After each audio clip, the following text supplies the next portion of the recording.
Welcome back to physics. We have an example here of the work-energy theorem, which last video I derived from previous information. So in a sense, aside from defining kinetic energy, and you remember that kinetic energy is equal to 1/2 the mass of an object times its speed squared, or its velocity squared. It amounts to the same thing because we're squaring it. So whether the velocity is positive or negative, kinetic energy is always positive. It's a scalar, it's always positive. So aside from that new definition of kinetic energy, we derived the work-energy theorem from stuff we had already done. Kinematics equations, or rather equations of motion as we call them. The third one we used. We used Newton's second law also, and we used the definition of work. Those three things we put together to come up with the work-energy theorem, which can be written in its most compact form as work net, or work total, same thing, is the change in kinetic energy. And we're going to have an example here, an application of the work-energy theorem. You're going to start to see how it works. Works. Okay, so we're going to apply this theorem here to solve a problem.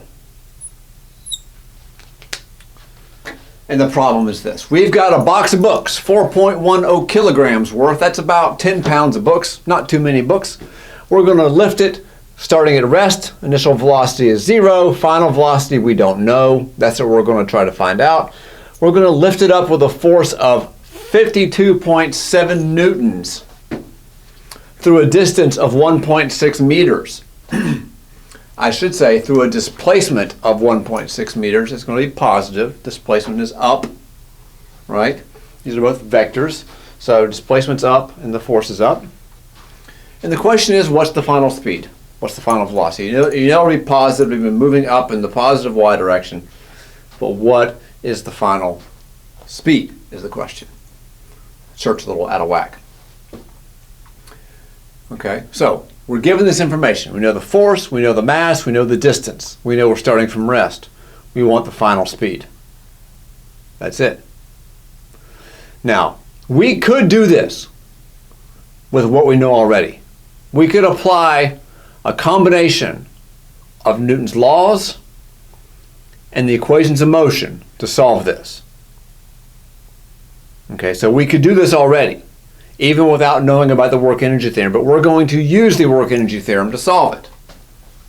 Okay, not Newton's laws, not the equations of motion, but the work-energy theorem in all its glory right there in the green box.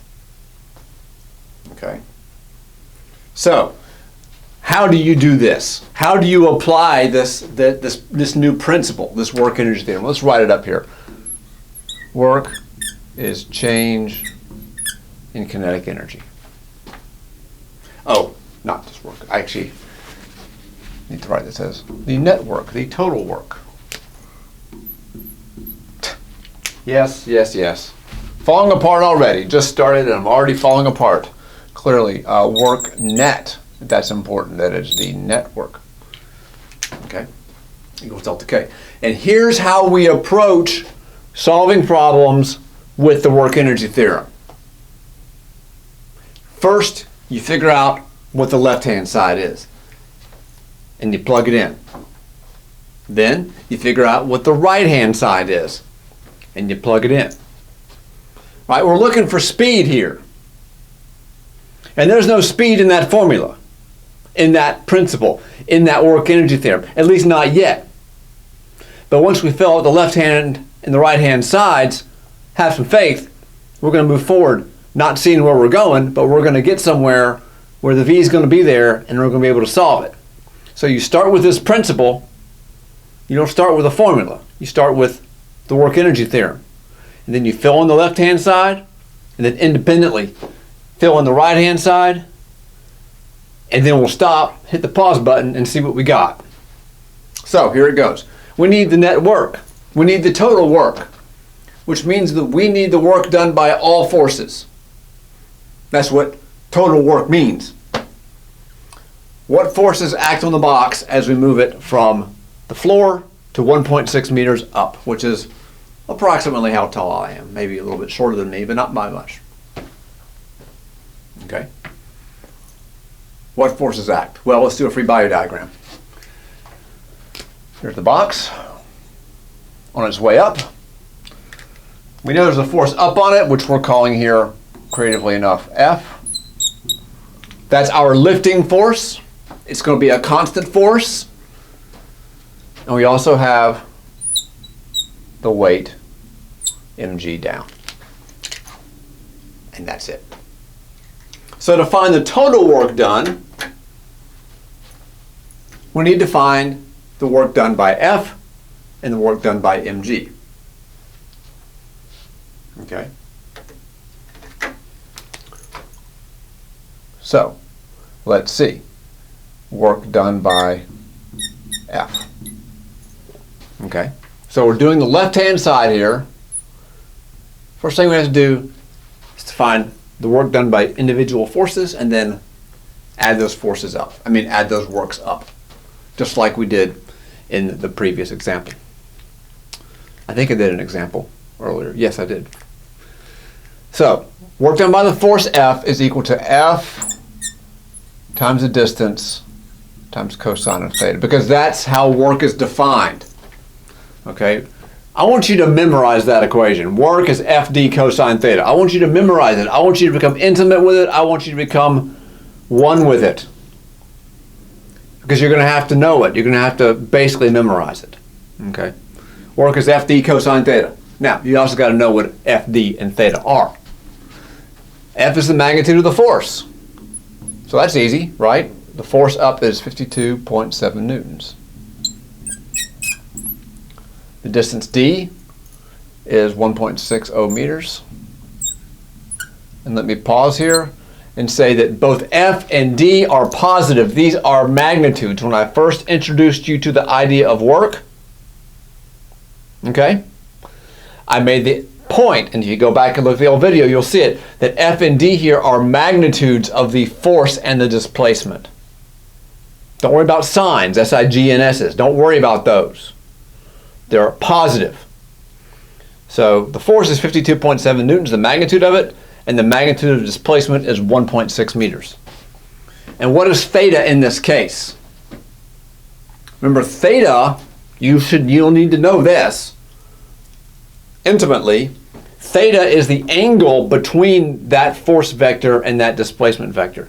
Now in this case, displacement's up, force is up. They're both up, so the angle between them is 0. Our force F and the displacement D are in the same direction. There's no angle between them. So that's cosine of 0.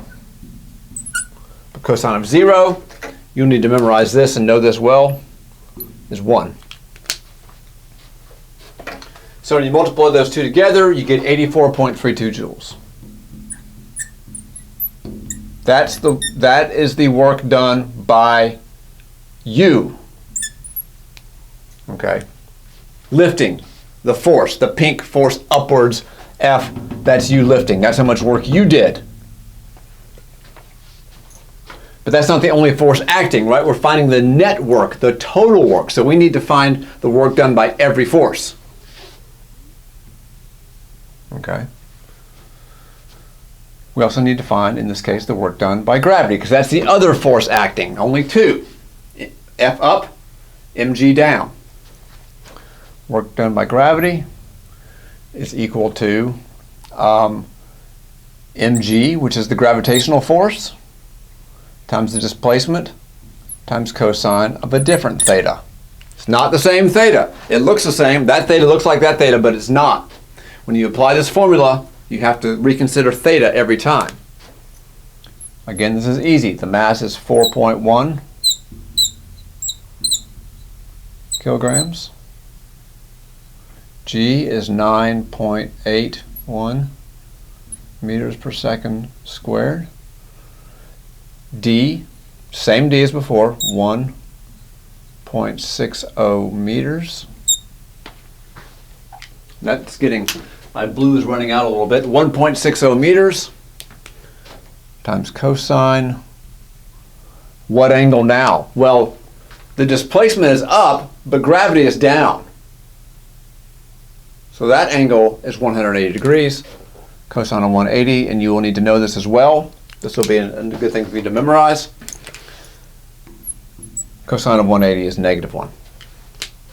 So the work done by gravity comes out to be -64.35 joules.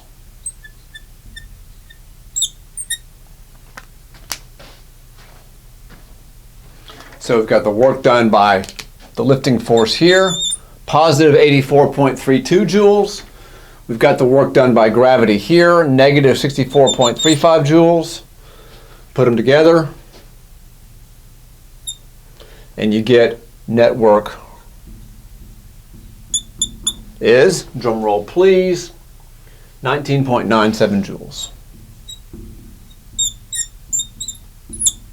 That is the net work done by all forces as the box is going up. Okay, and I've lost, can't see my face anymore back here behind all this math, but have to live with that for the next few minutes. Okay, so that's the left-hand side. Okay, so we take this and we rewrite it. Left-hand side, we've got 19.97 joules equals, now the right-hand side. We have to independently fill in the right-hand side. So the right-hand side, delta K, well, delta always means final minus initial. So the final kinetic energy minus the initial kinetic energy. What's the final kinetic energy? Well, it's 1/2 times the mass times the final speed squared. And that, of course, is the thing we're looking for. We're filling in the right-hand side now, the delta K. That's the thing we're looking for. What's the initial kinetic energy, class? 0. Initially, it's not moving. So it has 0 kinetic energy. When it's sitting on the floor, 0 kinetic energy. Okay. So look. Delta K, the right-hand side, so this is left-hand side. The right-hand side is 1/2. Let me write it this way.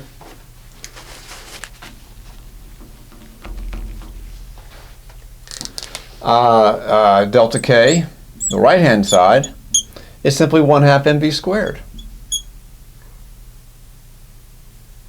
Vf squared, which is 1/2, what's the mass?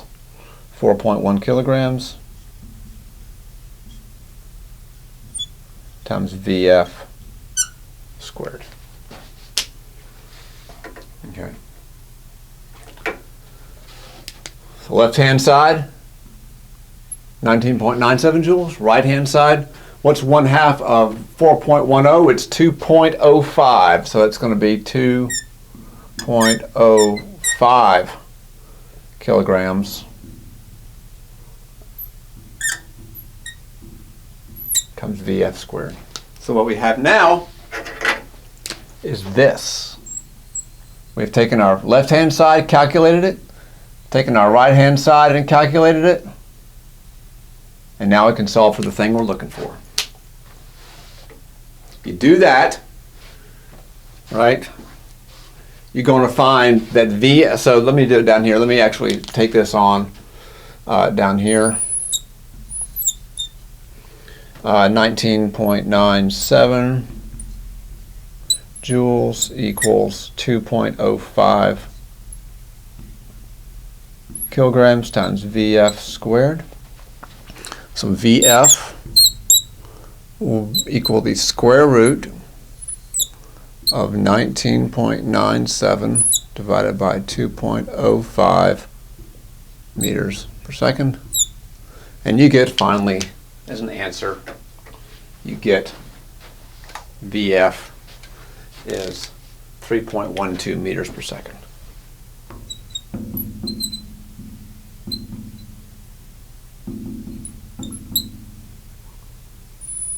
That is the answer. So you calculate the left-hand side. Boom. Work net. As best you can. Using work as FD cosine theta for every force. You add them up. You get the net force. You solve the right-hand side, finding delta K, KF minus KI.